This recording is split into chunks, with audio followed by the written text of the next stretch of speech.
Thank you. Really excited for this part of the agenda. Before we start our science presentations, we have a really special event and presentation that we're going to do, which is the Sierra Nevada Phillips Award for Women in Water Resource Sciences. So this award recognizes a couple qualities that are really important for leadership, no matter who you are.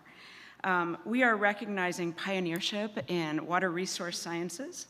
We are recognizing leadership and mentorship for the next generation of scientists and women scientists in particular. And third, excellence in science communication to engage a broad community in the issues in science around water resources. This is so important for our goal of building community capacity for the very challenging issues that face California water. And across sectors of water supply, flood, groundwater management, ecosystem resilience, science and technology are really critical to effective management. We rely on them every day, and we rely on their advancement so that we can address these challenges. And we recognize with this award the really vital role that women have played and will continue to play in providing that leadership to bring a diverse community of scientists to these challenges. There are many women to recognize with this award, and this is our chance to hold them up as leaders for navigating our water future. This is going to be the third annual presentation of the award. This award was established in 2023. There's more about it you can read on page 8 of your booklet that you received. And in 2023, we presented the award to retired DWR Lead Deputy Director Dale Hoffman-Florkey, who did really tremendous work in her, I think, over 30-year tenure at DWR to increase capacity for science generally, more positions for scientists, and specifically through example for women in the agency. And then last year, the award went to Dr. Jan Thompson, who provided quite a bit of leadership in our understanding of aquatic ecology in the Sacramento-San Joaquin Bay Delta. And she is an emeritus aquatic ecologist for the U.S. Geological Survey. So this award is called the Sierra Nevada Phillips Award for Women in Water Resource Sciences, and that is based on a real person. Sierra Nevada Phillips was, and you're going to hear more about this, was a trailblazing leader in her community when she owned and operated a summer resort business at the Phillips station near Echo Summit from 1909 to 1921, when she passed too early from an illness. She left her land parcel to her daughters, and the land has passed in ownership through her matriarchal line ever since. And this slide is showing you some of these photographs from her. Her nickname was Vade, and she is there in the middle picture with her daughter Alice, her husband James Bryson, and they're a group photo of the women of the Phillips family with a grandson as well, Vade's grandson. So this is special for DWR because the Phillips family has hosted DWR's annual snow survey on their land since 1941. And here you can see the first survey note taken on March 30th, 1941, and still continuing today. That's a picture from just this year of the snow survey continuing. And we are really grateful for this partnership with the Phillips family to maintain this really important monitoring effort that is so integral to our water planning at DWR. And we are very grateful to have here today with us Abby Pearson Phillips, who is the great-great-granddaughter of Sierra Nevada Phillips. And I really appreciate, Abby, you being here, and I'm going to give the floor to you so that you can provide some remarks on your family and the award for you. And then we'll continue with the presentation.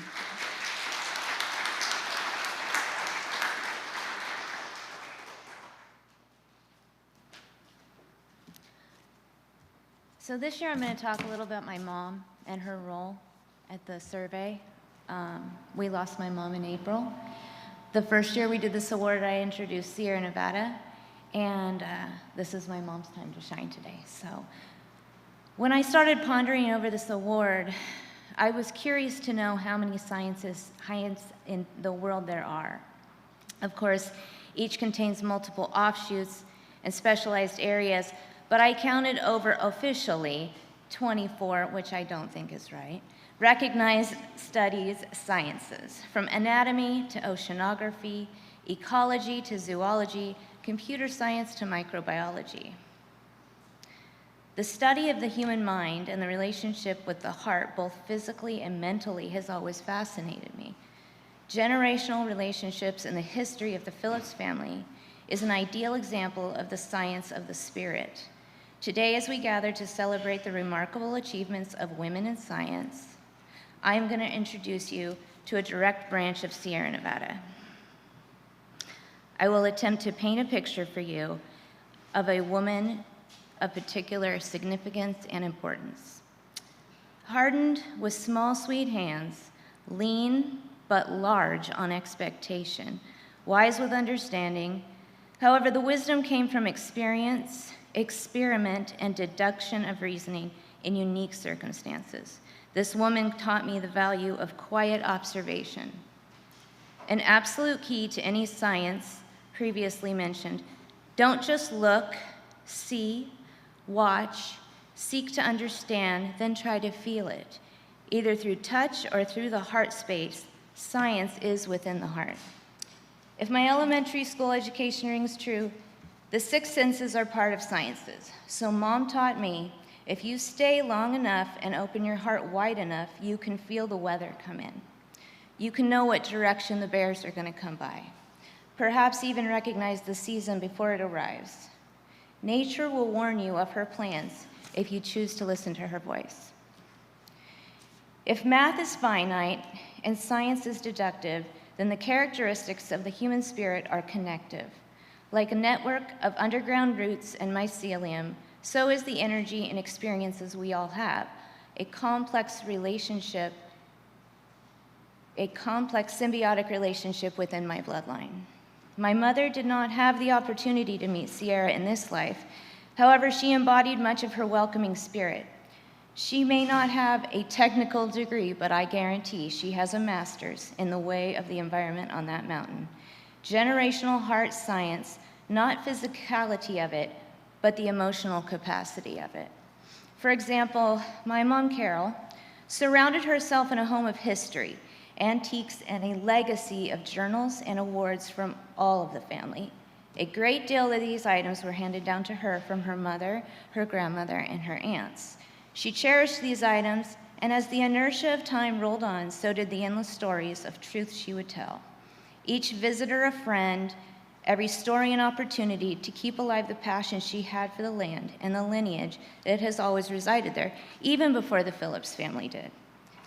You see, the science my mom specialized in was connection. For those of you who are lucky enough to meet her, you know the hospitality she enveloped. Good pride in history and the art to excite and interest those around her. Her contribution was inspiration. Each and every woman in my family, and frankly in the world, has a special light. In some capacity, each connection gives to the world now or 150 years down the road. So I'm so happy to teach you a little about my mom and her contribution to the water survey at Phillips Station. It gives me the opportunity to thank DWR and its leadership for offering this award. By doing so, the shift from water science to all science is celebrated. When I spoke of Carol at her remembrance, I compare her life to a blanket, warm when the mountain is frigid, sewn together by experiences, embroidered by those who come before her. A passage of innate knowledge through DNA, a science I am grateful for. In the same way, the achievements we honor today are interwoven within the fabric of the collective female ingenuity that has enriched our understanding of the world. Today, we recognize those who embody the spirit, the women whose research is not only innovative, but transformative. Women who deserve the recognition, and ladies who rally around girls to encourage learning and exploration. Women with heart space are a part of the fabric of science, and that can never be erased. Much like the heart's capacity to adapt and evolve, they redefine what is possible in their pursuit of knowledge and truth. Congratulations to today's nominee.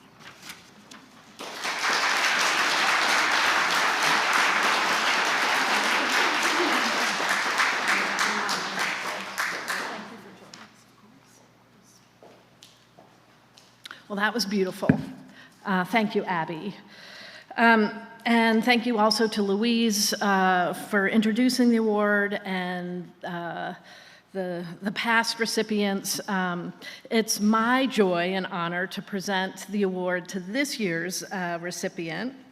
Many of you know her, but this year's recipient of the Sierra Nevada Phillips Award is none other than Dr. Ellen Hannock of the Public Policy Institute of California. So if Ellen would please join me on stage, I'm going to say a few words about Ellen.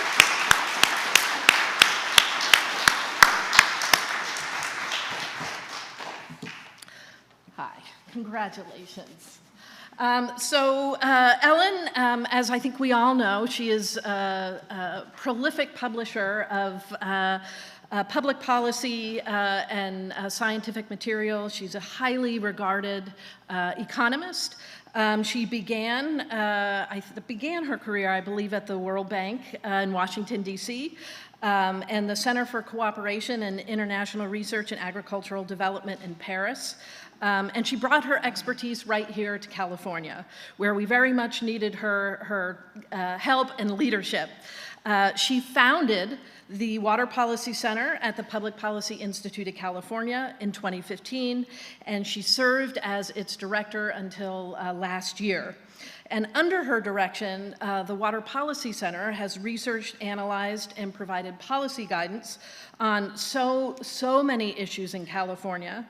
And even most recently in her retirement, I guess this is retirement, she published with colleagues a new report about how much water is available for groundwater recharge in the Central Valley, a huge issue that's going to drive so much of our health and safety in our communities' safety in the years going forward.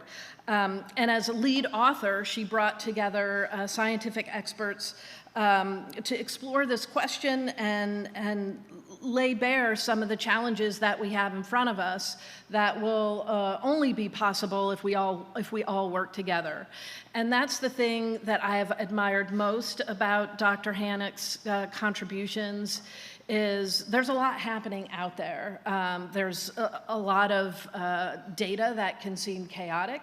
The Public Policy Institute has been so instrumental in helping us identify trends in California about what's happening in the physical world around us and things we might consider in terms of managing them. And as the director of the Department of Water Resources,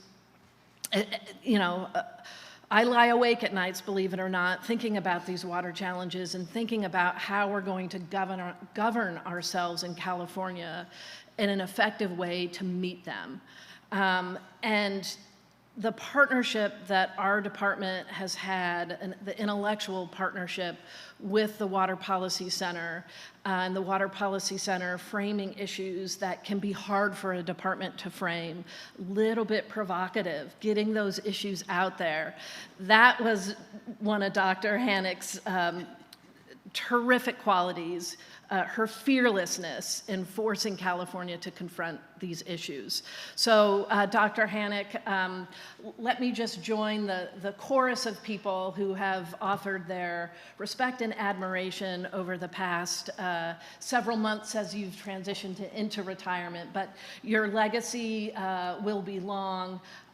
You don't cast a shadow, you really shine a bright light on so many folks who have been coming up behind you and walking in your footsteps. So congratulations, Ellen, so much. Thank you for everything. I think there is an award right here. Yep. So this is what we have presented to Dr. Hannock. Thank you so much, and congratulations. And Dr. Hannock's going to give a few remarks, and then we'll do some photos and move into the program. Thank you. So thank you. Those of you who know me know that I get teary at at any occasion, especially something like this. And I just want to start by saying what an honor this is, and thank the people who were involved in my getting this prestigious award. First of all, Director Nemeth, who, I can't say enough about what a superlative role model for women she is in this field. And then also Louise, Dr. Conrad, and the other secret members of the nominating committee. Some of you I know are here. Thank you so much. It was such a pleasant surprise to get Louise's call about this. I was like, whoa. Abby and the whole family of Sierra Nevada Phillips, whose name I love, by the way. That's like such a cool name. So it's really like beyond the honor of this award, having like an award with such a cool name is like extra cherry on the top.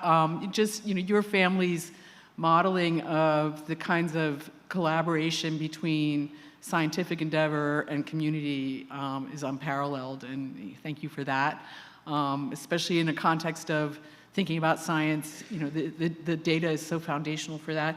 And then I just want to thank everybody that I've had a chance to work with, including many of you in this room.